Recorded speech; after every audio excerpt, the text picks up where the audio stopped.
गई है। नमस्कार, आप देख रहे हैं MNS न्यूज लाइव। खबरों की शुरुआत से पहले एक नजर आज की खास खबरों पर। पारशिवनी पुलिस की बड़ी कार्रवाई, 225 लीटर महुआ दारू सहित 5 लाख से अधिक का माल जब्त, 3 आरोपी गिरफ्तार। पारशिवनी तहसील के चारगांव अंबाझरी रोड पर गश्त के दौरान पुलिस ने अवैध शराब तस्करी का भंडाफोड़ किया। 225 लीटर महुआ दारू और 5 लाख की कार जब्त की गई। 3 आरोपी गिरफ्तार किए गए। आशुतोष पवार, जयश्री पवार और निशा पवार को गिरफ्तार किया गया। मामला दर्ज कर आगे की जांच शुरू कर दी। अमरावती के मेलघाट में बारू बांध टूटा और सड़क पर पानी बहने से यातायात बाधित। अमरावती में आज सुबह मेलघाट में बारू और बीजू धावड़ी के बीच बारू बांध अज्ञात कारणों से फूट गया। इस बांध से फटने के वजह से भारी मात्रा में पानी सड़क पर बह गया। सड़क पर तेज गति से बह रहे पानी के कारण इस मार्ग पर सभी प्रकार के यातायात पूरी तरह से ठप हो गए। वाहन चालकों और यात्रियों को भारी असुविधा का सामना करना पड़ रहा है। स्थानीय प्रशासन और आपदा प्रबंधन विभाग मौके पर पहुंच गया। बांध के फटने का सही कारण अभी तक स्पष्ट नहीं हुआ है। गनीमत रही कि इस घटना में किसी की जान नहीं गई। नागपुर में कर्ज में डूबे कॉन्ट्रैक्टर ने फांसी लगाकर दी जान। 40 करोड़ का अटका था पेमेंट। एक्टर प्रभास का रिश्तेदार था मृतक। नागपुर में सरकारी कार्यों के बिलों का भुगतान नहीं होने की वजह से एक ठेकेदार ने फांसी लगाकर अपनी जान दे दी। सरकारी ठेकेदार के आत्महत्या से पूरे कॉन्ट्रैक्टरों में सरकार के खिलाफ रोष दिखाई दे रहा है। एक हफ्ते पहले महाराष्ट्र के तमाम कॉन्ट्रैक्टरों ने भीख मांगो आंदोलन करके सरकार के प्रति अपनी नाराजगी व्यक्त की थी। प्राप्त जानकारी के अनुसार सरकारी विभाग द्वारा करीब 40 करोड़ रुपए के बिल का भुगतान नहीं करने के से कर्ज में डूबे पेन माचा वेंकटेश्वर वर्मा उर्फ मुन्ना वर्मा ने फांसी लगाकर जान दे दी। पेनमाचा वेंकटेश्वर उर्फ Munna Shri sign associates firm के मालिक थे। सरकारी ठेकेदार के साथ 2 हॉट मिक्स प्लांट भी चलाते थे। उनके कई विभाग में काम चल रहे थे। उत्तर भारत में कहर बरसा रहा है मानसून। कई राज्यों में बारिश ने मचाई भारी तबाही, डरावने हैं आंकड़े। उत्तर भारत में सितंबर के महीने में भी मानसून का प्रकोप थमने का नाम नहीं ले रहा है। जम्मू कश्मीर, हिमाचल प्रदेश, पंजाब और दिल्ली NCR में भारी बारिश, बाढ़ और भूस्खलन ने जनजीवन को पूरी तरह अस्त व्यस्त कर दिया है। नदियां उफान पर है, सड़कें बंद है और कई इलाकों में स्कूलों को बंद करने के साथ साथ लोगों को सुरक्षित स्थानों पर पहुंचाया जा रहा है। मौसम विभाग ने अगले 48 घंटों में भारी बारिश का अलर्ट जारी किया, जिससे स्थिति और गंभीर होने की आशंका है। 41 करोड़ के केदारनाथ और 2700 करोड़ के हेमकुंड साहिब रोपवे प्रोजेक्ट को मिली हरी झंडी। राष्ट्रीय राजमार्ग लॉजिस्टिक प्रबंधन लिमिटेड ने मंगलवार को उत्तराखंड पर्यटन विभाग के साथ 6,800 करोड़ रुपए की 2 रोपवे परियोजनाओं के विकास के लिए एक समझौते पर हस्ताक्षर किए। राष्ट्रीय राजमार्ग लॉजिस्टिक प्रबंधन लिमिटेड सड़क परिवहन और राजमार्ग मंत्रालय के तहत आने वाली एक विशेष इकाई है। इन रोपवे में 4100 करोड़ रुपए की अनुमानित लागत वाली 12.9 किलोमीटर लंबी सोनप्रयाग केदारनाथ परियोजना और 2700 करोड़ रुपए की लागत वाली 12.4 किलोमीटर लंबी गोविंद घाट हेमकुंड साहिब परियोजना शामिल है। चॉकलेट नहीं, ये 600 करोड़ की कोकीन NCB ने किया जब्त। तस्करी में उत्तराखंड और हिमाचल के लड़के शामिल। नारकोटिक्स कंट्रोल ब्यूरो ने चेन्नई इंटरनेशनल एयरपोर्ट पर बड़ी कामयाबी हासिल की। एयर इंटेलिजेंस यूनिट और कस्टम के साथ संयुक्त कार्रवाई में 5.6 किलो कोकीन बरामद किया गया। इसकी अंतर्राष्ट्रीय बाजार में कीमत करीब 60 करोड़ रुपए बताई जा रही। ये कोकीन चॉकलेट के डिब्बे में है और उसके रैपर के साथ पैक की गई थी। बाहर से देखने में चॉकलेट ही लग रही थी। यह कोकीन एथियोपियन एयरलाइंस की फ्लाइट से अदीस अबाबा से चेन्नई लाई जा रही थी। इस दौरान उत्तराखंड और हिमाचल प्रदेश के रहने वाले 2 युवकों को पकड़ा गया। जांच में सामने आया कि दोनों आरोपी पिछले कुछ सालों से कई बार भारत के अलग अलग एयरपोर्ट पर ड्रग्स की तस्करी कर चुके हैं। नोएडा, गाजियाबाद, बुलंदशहर समेत हिमाचल के भी कई जिलों में स्कूल बंद। भारी बारिश के चलते आदेश जारी। देश के कई हिस्सों में जमकर बारिश हो रही है। दिल्ली एनसीआर में बुधवार को भारी बारिश का अलर्ट जारी किया गया। नोएडा और गाजियाबाद में समेत कई शहरों में बुधवार को स्कूलों में छुट्टी घोषित की गई। जिला कलेक्टर की ओर से यह आदेश जारी किया गया। ग्रेटर नोएडा में बारिश और बाढ़ के चलते डीएम गौतम बुद्ध नगर में 3 सितंबर की तारीख को स्कूल बंद करने के लिए आदेश दिए गए। दिल्ली एनसीआर में हो रही लगातार बारिश के चलते यह निर्णय लिया गया। राज्यपाल के बेटे ने मुझे जान से मारने की धमकी दी। टीएमपी के विधायक ने लगाया आरोप। टिपरा मोथा पार्टी के विधायक फिलिप रियांग ने मंगलवार को तेलंगाना के राज्यपाल जिष्णु देव वर्मा के बेटे और उनके परिवार के सदस्यों को जान से मारने की धमकी देने का आरोप लगाते हुए त्रिपुरा पुलिस में शिकायत दर्ज कराई है। टीएमपी त्रिपुरा में सत्तारूढ़ भाजपा की सहयोगी है, जबकि विष्णु देव वर्मा राज्य के उप मुख्यमंत्री रह चुके हैं। बाइक सवार को 100 मीटर तक घसीटते हुए ले गया ट्रक, सिर बुरी तरह कुचला। हैरान कर देने वाला वीडियो। कर्नाटक के उडुपी में अंबलपड़ी जंक्शन के पास सोमवार शाम एक लॉरी ने एक बाइक चालक की दोपहिया वाहन को टक्कर मार दी, जिससे उसकी मौके पर ही मौत हो गई। मृतक का नाम प्रदीप कुमार था। टक्कर के कारण सवार का सिर बुरी तरह से कुचल गया। ट्रक उसे घटनास्थल से लगभग 100 मीटर तक घसीटता हुआ ले गया। पुलिस ने मामला दर्ज कर लिया है। पुलिस के अनुसार यह दुर्घटना शाम करीब 6:50 पर राष्ट्रीय राजमार्ग 66 करावली बाईपास किन्नी मुल्की सर्विस रोड पर अंबाला पड़ी जंक्शन के पास हुई। आरोप है कि truck driver love Patil Karavali bypass की तरफ से किन्नी मुल्की की ओर तेजी और लापरवाही से गाड़ी चला रहा था और उसने एक मोटरसाइकिल को टक्कर मार दी। प्रदीप कुमार उसी दिशा में मोटरसाइकिल चला रहा था। टक्कर के कारण प्रदीप कुमार मोटरसाइकिल समेत सड़क पर गिर गए और उनके सिर पर गंभीर चोटें आई, जिससे उनकी मौके पर ही मौत हो गई। नफरत भड़काने वालों के लिए इस देश में कोई जगह नहीं, गुवाहाटी में बोले मौलाना महमूद मदनी। जमीयत उलेमा ए हिंद के अध्यक्ष मौलाना महमूद असद मदनी ने आज असम की राजधानी गुवाहाटी के होटल RKD में एक प्रेस कॉन्फ्रेंस को संबोधित करते हुए राज्य में हुई हालिया कार्रवाइयों पर गहरी चिंता और खेद व्यक्त किया है। इसके साथ ही कहा कि यह कार्रवाइयां न केवल मानवीय सिद्धांतों के विरुद्ध है, बल्कि सुप्रीम कोर्ट के निर्देशों का भी उल्लंघन है। उन्होंने बताया, कल हमने असम के कई स्थानों का दौरा किया, जहां अपनी आंखों से दुखद दृश्य देखे। लोगों के चेहरों पर बेबसी और निराशा झलक रही थी।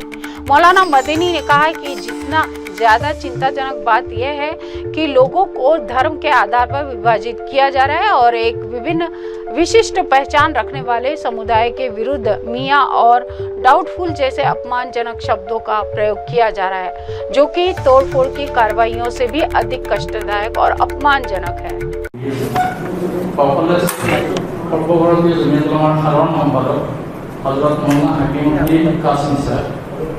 আৰু সোনকালে আমাৰ বহি আছে তেখেতৰ অসম ৰাজ্যিক জমিয়তলৰ অতিৰিক্ত সাধাৰণ সম্পাদক হজৰত মৌলানা আব্দুল কাদিৰ কাশ্মীৰী ছাৰ আপোনালোক এড্ৰেছ কৰিব। সৰ্বভাৰতীয় জমিয়তলৰ সভাপতি হজৰত মৌলানা সৈয়দ মেহমুদ আসাদ মদনী ছাৰ, মই তেখেতৰ सबसे पहले तो मैं आप लोगों का शुक्रिया अदा करूंगा, धन्यवाद कहूंगा कि इतने शॉर्ट नोटिस पर आप लोगों ने कष्ट किया, हमारी बात सुनने के लिए यहाँ आए, तो मैं आपका शुक्रिया अदा करता हूँ। फिर थोड़ा सा मैं जमीयत उलमा हिंद का परिचय देना चाहूँगा। इसके 100 साल से ज़्यादा हो गए हैं इस संस्था को, और भारत के स्वाधीनता संग्राम में, आज़ादी की लड़ाई में, फ्रीडम मूवमेंट में इस ऑर्गेनाइजेशन ने लीडिंग रोल प्ले किया है। फिर जब लोगों ने टू नेशन थ्योरी को पेश किया, तो यही ऑर्गेनाइजेशन थी मुस्लिम अकेली, जिसने धार्मिक आधार पर भारत के विभाजन का विरोध किया। और ये ऑर्गेनाइजेशन है जो सही मानों में नेशन बिल्डिंग के लिए, इश्यूज़ को लेकर नेशनलिस्टिक अप्रोच के लिए सिर्फ अपने मानने वालों में भी नहीं बल्कि विरोधियों में भी ये बात मानी जाती है कि हाँ, ये ऑर्गेनाइजेशन जब बात करती है, जब काम करती है तो सिद्धांतों की बुनियाद पर काम करती है, अपनी हिस्ट्री को नज़र में रख कर के बात करती है और धर्म के आधार पर काम किया जाए, ये इसका विरोध इसकी बुनियाद में है। इस थोड़े से बहुत ही शॉर्ट इंट्रोडक्शन के बाद मैं आज के इशू पर आता हूं, जिसके लिए हम लोग यहाँ आपके साथ बैठे हैं।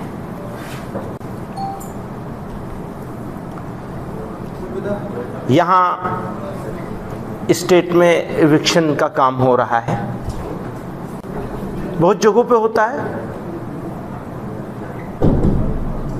लेकिन यहाँ के जिस तरह किया जा रहा है, मैं गया था कल बहुत सारे इलाकों में,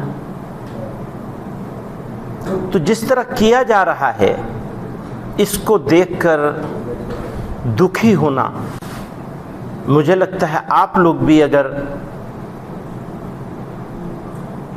जाएंगे, देखेंगे तरीक़े को, सिस्टम को, तो आपको भी कष्ट होगा। मुझे बहुत कष्ट हुआ, बहुत दुख हुआ। और ख़ास तौर से इसलिए कि कौमें और मुल्क, कंट्री, देश सिस्टम से बनते हैं। कोई भी काम जब सिस्टम के ख़िलाफ़ होगा, ख़ास तौर से एक सिस्टम बनाया, गाइडलाइन तय करी है मुल्क की सुप्रीम कोर्ट ने, तो जिस तरह उसको नज़रअंदाज करके, उसको रोंद कर कार्रवाई की जा रही है, ये और ज़्यादा अफसोसनाक, कष्टदायक और निंदनीय है। इसके जितनी निंदा करी जाए वो कम है। फिर धर्म के आधार पर लोगों को बांटकर सत्ता पाने के लिए, सत्ता बाकी रखने के लिए लोग ख़ास किस्म के नारे देकर,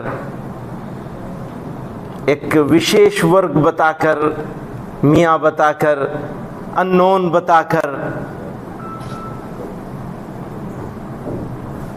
डाउटफुल बताकर, डेरोगेटरी अल्फाज का, वर्ड्स का, शब्दों का प्रयोग करके, यूज़ करके,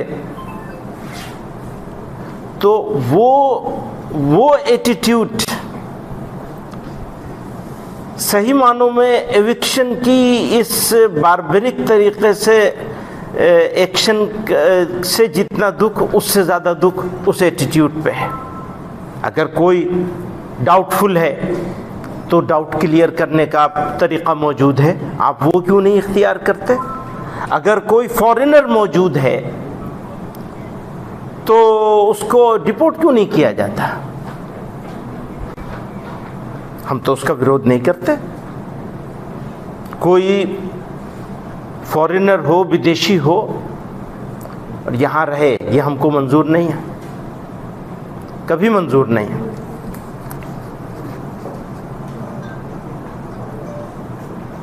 जो लोग इंडियन सिटीजन हैं और किसी वजह से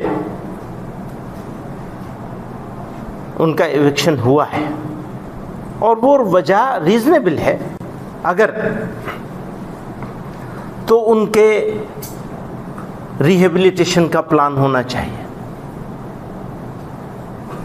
जिसको सुप्रीम कोर्ट ने भी कहा है, बार बार कहा है, एक केस में नहीं कई सारे केसों में कहा है कि जब एविक्शन की कार्रवाई होगी तो उनको रिहेबिलिटेट करने का प्लान भी साथ में होना चाहिए। तो हम ये डिमांड करते हैं आसाम की सरकार से कि वो उन लोगों के रिहेबिलिटेशन का अरेंजमेंट करें और उसमें मानवता नज़र में रहनी चाहिए, इंसानियत, ह्यूमैनिटी।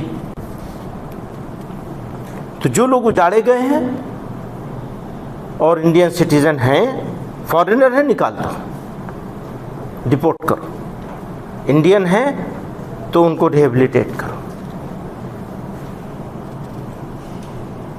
बस यही मेरी 3 बातें थी जो मैं आपके सामने पेश करी हैं। तो आप कुछ कहेंगे? बहुत तो इसी के साथ देश दुनिया की तमाम खबरों के साथ बने रहे और देखते रहे MNS न्यूज़ लाइव। नमस्कार। हाय हेलो नमस्कार, मैं हूं पंकज विष्णु और आप देख रहे हैं MNS न्यूज़। देखिए साईं बाबा की आरती लाइव शिरडी से हर रोज सुबह सिर्फ MNS न्यूज़ पर।